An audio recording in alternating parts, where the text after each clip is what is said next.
Hello, hello. Welcome back to Sentimental Pastimes. My name is Cheryl.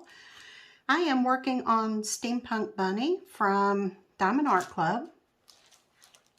Thought maybe I'd spend a little time with you today because I'm getting ready to work on her ruffle and her eye. And I thought maybe that might be fun. That little nose. Can you see that nose? So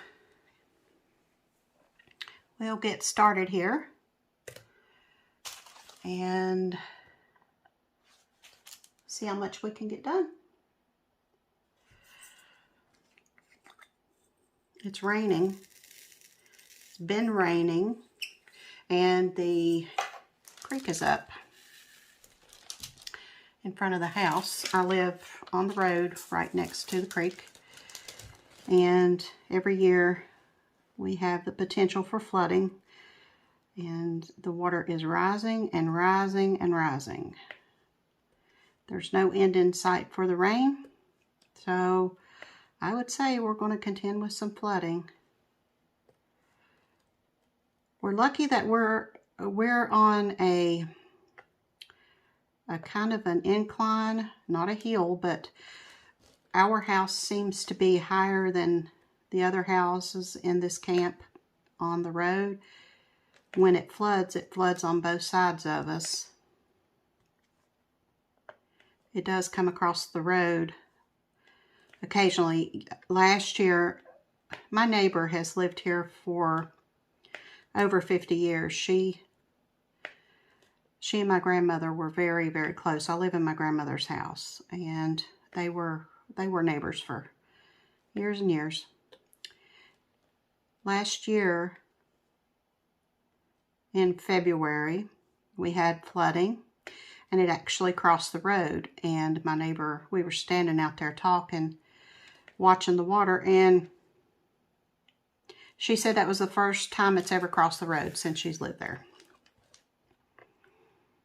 So that was very nice, you know. The one time is after we move here, so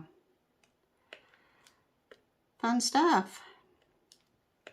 We have a little one-story house, tiny. It's a small house, 900 square feet, and we have an unfinished basement. It's just it's dug, you know, it's dirt. It's dug out, and our furnace is down there. And if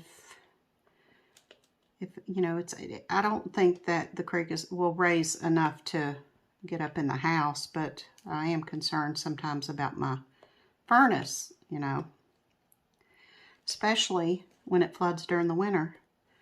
Kind of need the furnace. So we may contend with some flooding.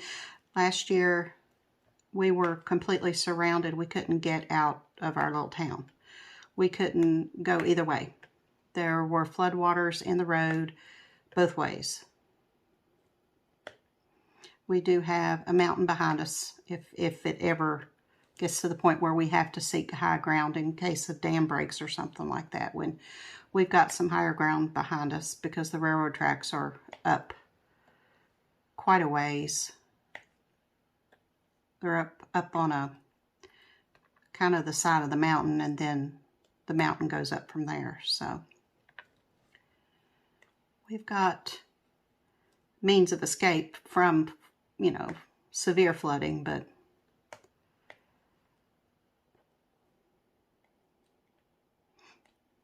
my husband was on the fire department when it flooded last year, and there's an elderly man that lives in the lower, you know, after the incline.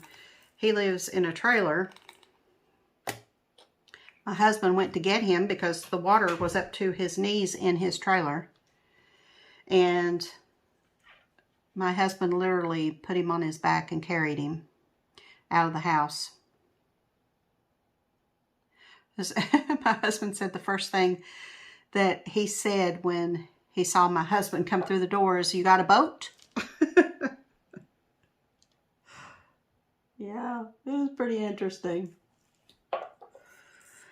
And with him being on the fire department, you know, he was gone to direct traffic and to put cones up and to, and here I am sitting by myself with animals, you know, thinking, now what am I going to do if I need to evacuate with these animals and me by myself?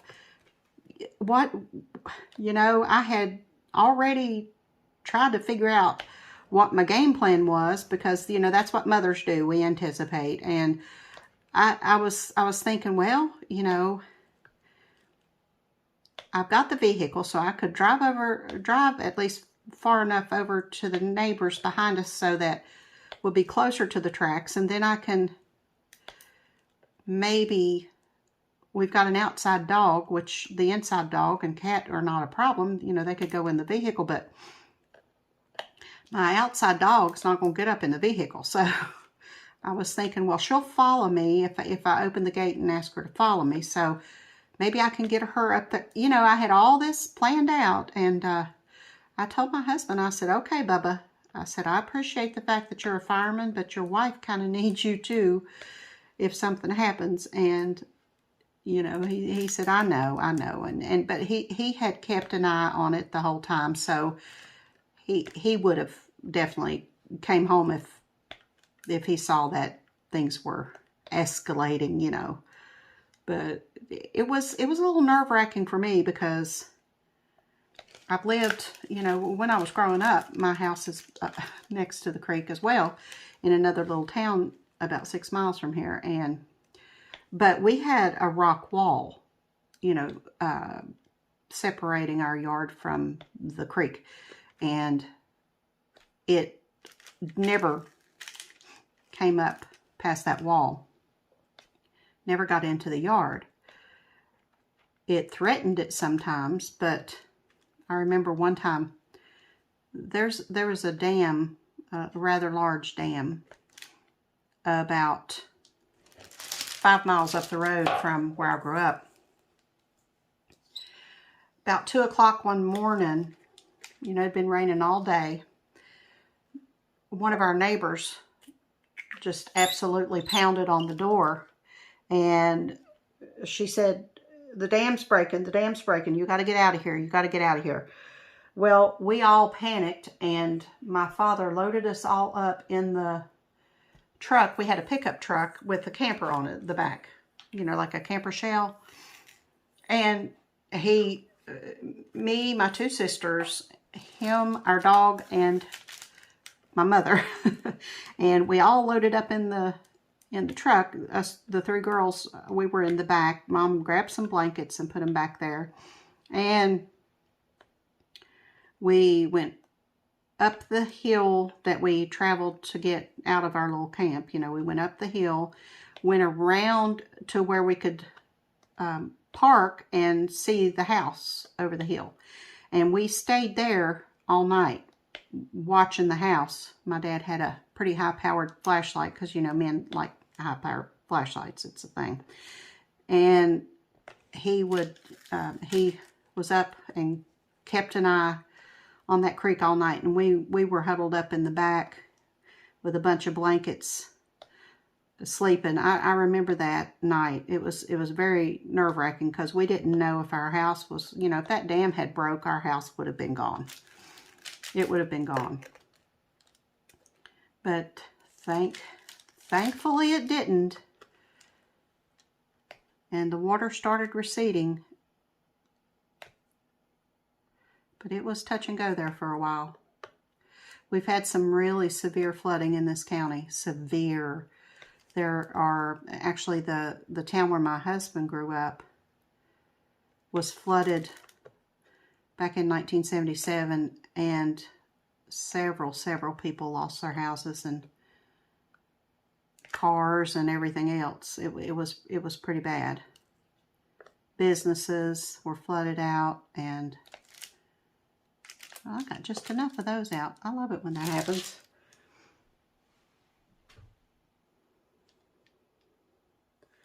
But yeah, that was a pretty bad flood. But there have been several. There have been several floods like that here. And a lot of it has to do with the mines.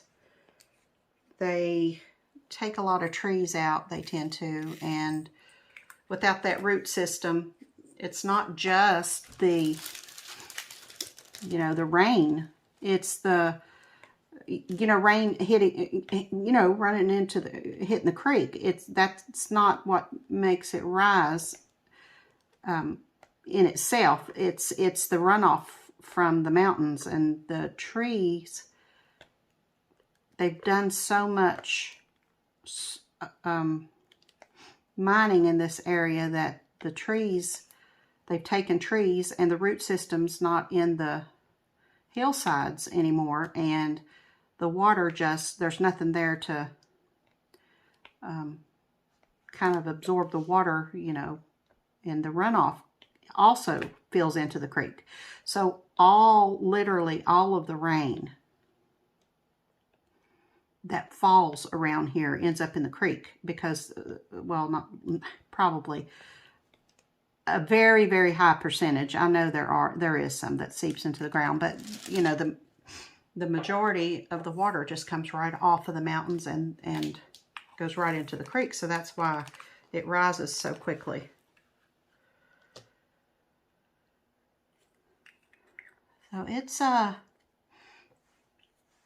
So it's a little nerve-wracking at times.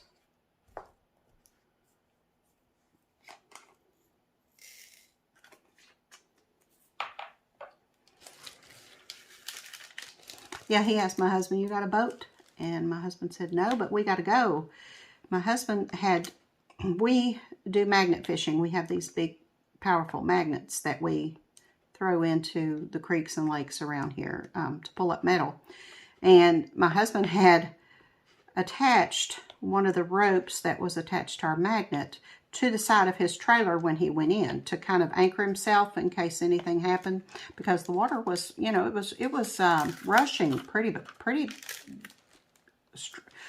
strong rushing water.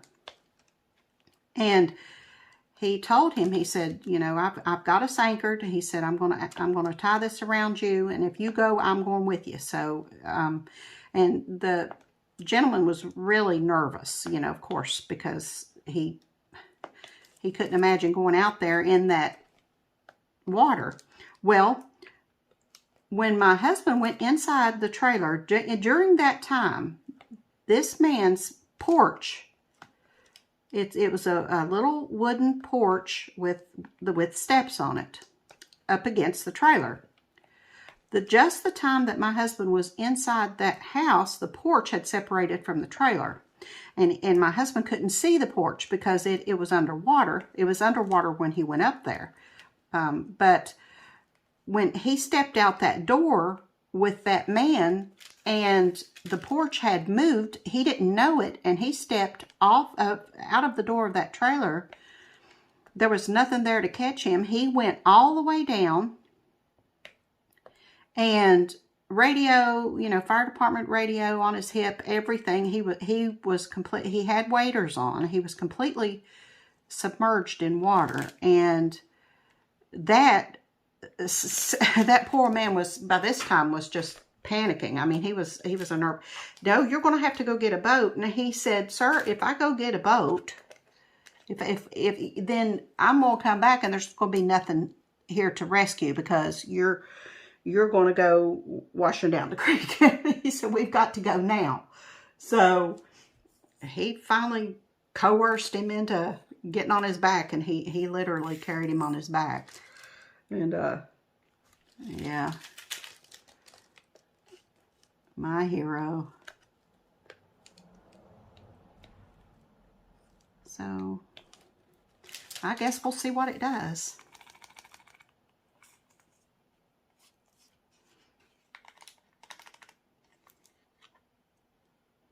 I don't know if I've mentioned, but my husband's having hip replacement surgery soon. And he's been doing all of the preliminary planning, you know, all of the, he's had to go have lab work and EKG. He had to take a total joint replacement class. This morning, a gentleman came from a DME company and he brought this cold press wrap for my husband to wear when he gets home from the hospital. And it's a, it goes around his waist and you know, around his hip. And it cools for 30 minutes and stops cooling for 30 minutes. It cycles. And then it's also got compression cuffs that go on his calves, and it alternates and pumps air to expand to keep his blood flowing, and then one will expand and then it'll, like a blood pressure cuff, you know, it fills with air, and then it lets go, and then the other one expands. So it's alternating like that. So it was pretty interesting. Pretty interesting to listen to how it works. And there's no ice. It doesn't take any ice. There's some kind of chemical that cools you. You have to put water in it, and there's some kind of chemical that cools the water, which makes the device, you know, that's velcroed around his waist and hip, cool off. Well, it's pretty ingenious. I told my husband, I said, you think that you could maybe buy one of those? Because we're, you know, the VA is renting it for him. Because that could come in real handy in the summertime around here. And the gentleman who was here, he said, you know, I have a lot of wives say that when I go, because it's like that might help the pain in my back, or that looks really handy to have during the summer, you know, when it's hot. That's, you know, my back was hurting at the time, and I didn't say anything, but that's actually the first thing I thought was, I wonder if that would help my back.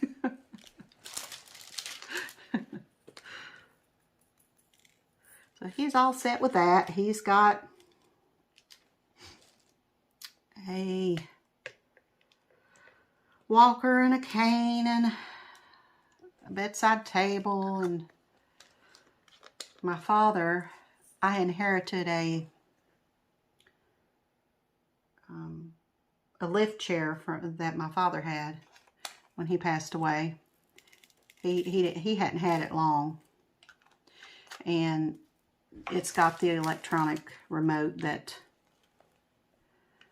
lifts the chair all the way up, so it brings you almost to a standing position. So that was really a good thing to have right now, because everyone had recommended that he sleep in a recliner.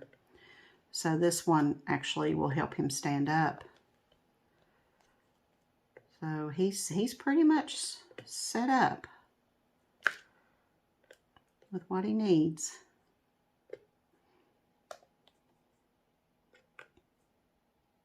I'll just be glad when he feels better. Those white ones are ABs. They're extra shiny. I don't know if you can see that. So her little eye is done. Look how pretty. I've been wanting to get to that eye. I think it's just beautiful.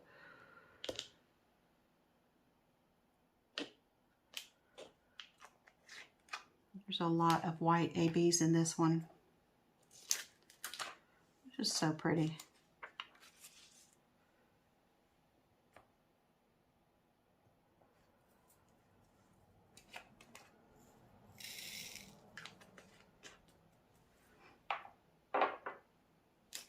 So what are you up to today?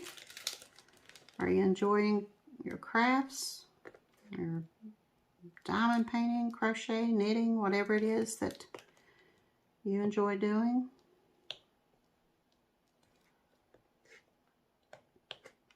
I was hoping to get this done before the 1st of March, but I don't think that's going to happen.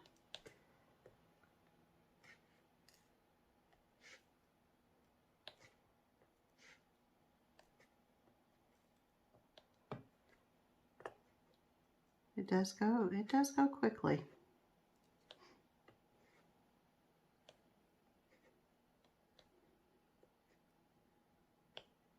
The colors in this one are just fabulous.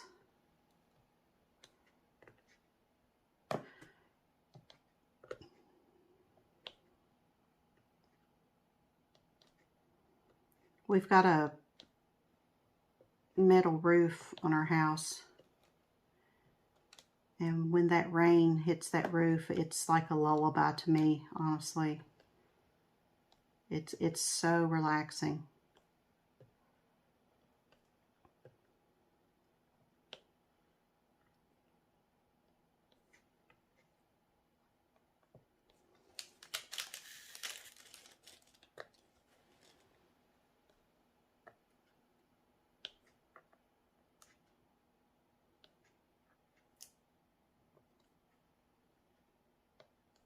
So needless to say, we can't get flood insurance here.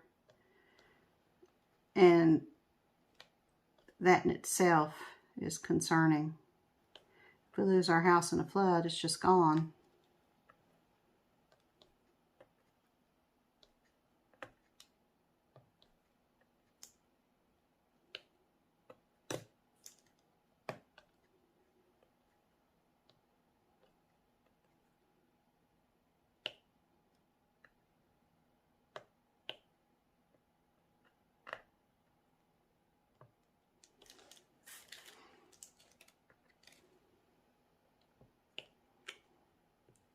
These houses have been here for so long. I think my grandparents moved in this house in 1953, and they stayed here until she died. She was a widow, and she died in 2012, I think. And my father inherited the house and had it until he died in 2014.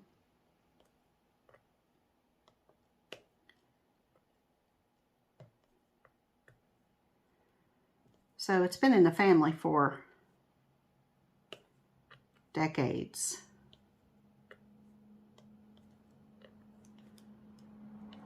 And it hasn't flooded, so, you know.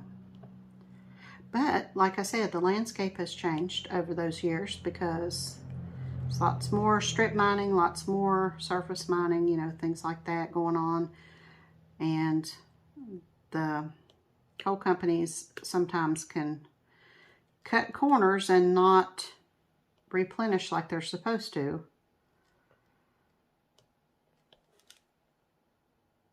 And it takes time for trees to grow once, even if you do plant new trees. That root system takes years and years to reestablish.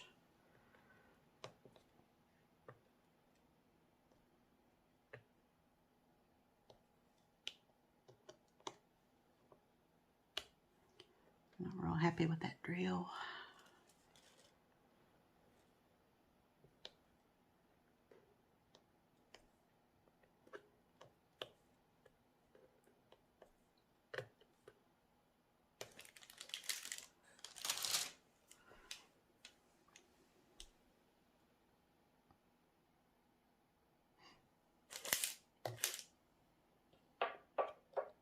I really wish you could see this thing sparkle. I mean, in real life, it's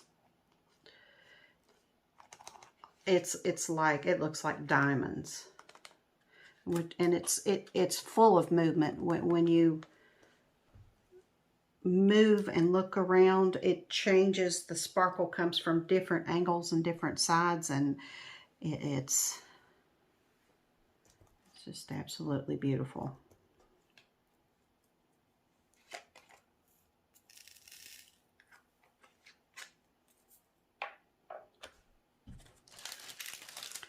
I'm not planning to do much today except creek watch. I think I'm going to make some soup for dinner. Want something warm. I've got some asparagus in there that was on sale, so I grabbed a couple bunches of that. My husband and I both love asparagus. And it looks like it's young too. It's not those fat, I don't like those fat stalks on older, you know, mature asparagus. I like the young, smaller stalks. They're not as stringy, it seems. And so I may make some of that too. I need to use it definitely. It doesn't keep but a few days.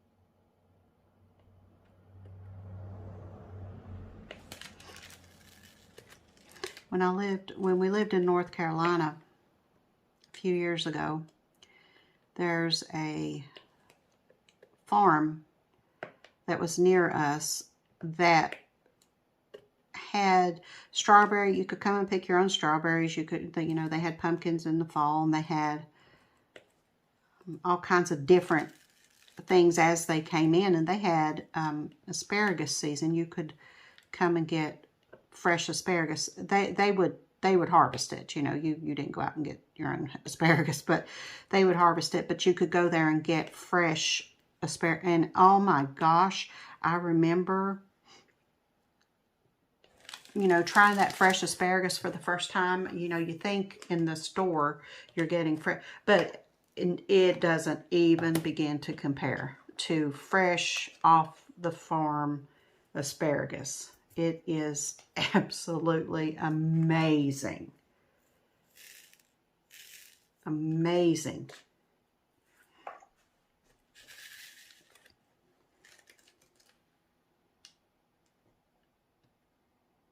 I've forgotten when asparagus season is.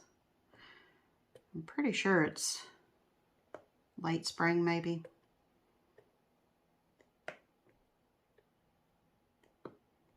Have you ever had strawberries fresh from the farm? See, if you have, you'll know what I'm talking about, because they're a lot different than fresh strawberries you buy in a grocery store. It's, you know, it's a different level of fresh, I think.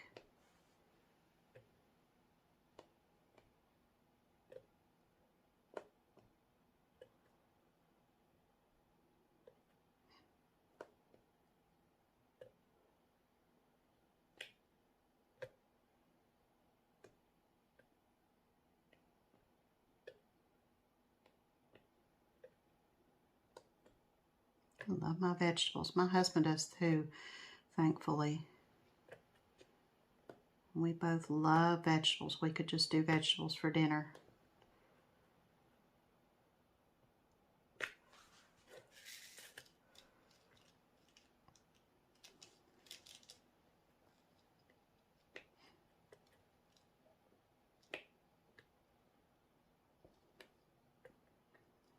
That rain sounds so wonderful. Kind of wish it would stop for a little while so that the creek can have an opportunity to go down, but I don't think that's going to happen.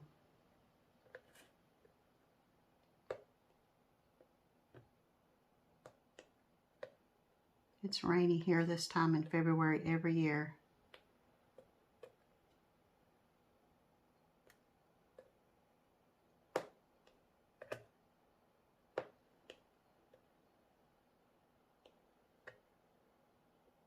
This is my new pen.